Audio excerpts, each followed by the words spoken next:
கந்த சஷ்டி விரதத்தை கடைபிடிக்க வேண்டிய முறை என்னவென்று இந்த வீடியோவில் பார்க்கலாம். எந்த வினையானாலும் கந்தன் அருள் இருந்தால் வந்த வழி ஓடும். அத்தகைய ஆறுமுகனுக்கு உரிய விரதங்களுள் மிக முக்கியமானதாக சொல்லப்படுவது கந்த சஷ்டி விரதம். கந்தனின் அருள் பெற கந்த சஷ்டி விரதத்தை எவ்வாறு கடைபிடிப்பது என பார்ப்போம். கந்த சஷ்டி ஆரம்பம் முதல் இறுதி வரை விடியற்காலையில் பிரம்ம முகூர்த்த வேளையில் நீராட வேண்டும். காலையிலும் மாலையிலும் குளித்துவிட்டு வீட்டிலுள்ள சுவாமிக்கு பூக்களை வைத்து அகல் விளக்கு ஏற்ற வேண்டும். முருகன் கோவில்களுக்கு சென்று விளக்கேற்றி அர்ச்சனை வழிபாடு செய்ய வேண்டும்.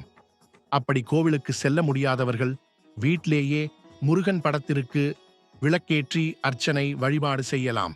விரதம் மேற்கொள்ளும் நாளில் முருகனை மனதில் நினைத்துக்கொண்டு கந்த சஷ்டி கவசம், கந்தகுரு கவசம், சண்முக கவசம் போன்ற கவச நூல்களை பாட வேண்டும். திருப்புகழ், கந்தர் அலங்காரம், கந்த சஷ்டி கவசம் மற்றும் கந்தரது அனுபூதி போன்ற நூல்களையும் ஓதலாம். இந்த விரதத்தை அன்ன ஆதாரமின்றி 6 நாட்களும் கடைபிடிக்கலாம். இதை செய்ய முடியாதவர்கள் சஷ்டி அன்று முழு விரதம் இருந்து கந்தனை வழிபடலாம். பகலில் பழம்பால் மட்டுமே உண்ண வேண்டும். உடல்நிலை பாதிக்கப்பட்டவர்கள் எளிய உணவாக காலையில் சிற்றுண்டி அருந்தலாம்.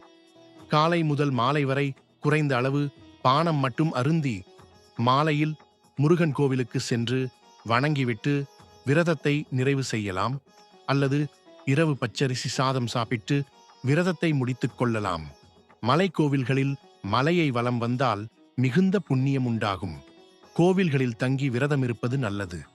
கோவில்களில் தங்கி விரதம் இருக்க முடியாதவர்கள் அவரவர் இருப்பிடத்திலேயே விரதம் இருக்கலாம். இவ்வாறு 6 நாட்கள் தொடர்ந்து விரதம் இருந்து 6வது நாளில் சூரசம்ஹாரம் என்னும் நிகழ்ச்சியை முருகன் கோவிலில் தரிசனம் செய்து விரதத்தை முடிக்க வேண்டும். கந்த சஷ்டி விரதத்தை அவரவர் உடல் நிலைகளுக்கு தகுந்தவாறு அனுசரிக்க வேண்டும். முருகனின் துதியை போற்றுவோம். துன்பம் இல்லாமல் நன்மையை பெறுவோம். அரோகரா அரோகரா அரோகரா அரோகரா அரோகரா அரோகரா.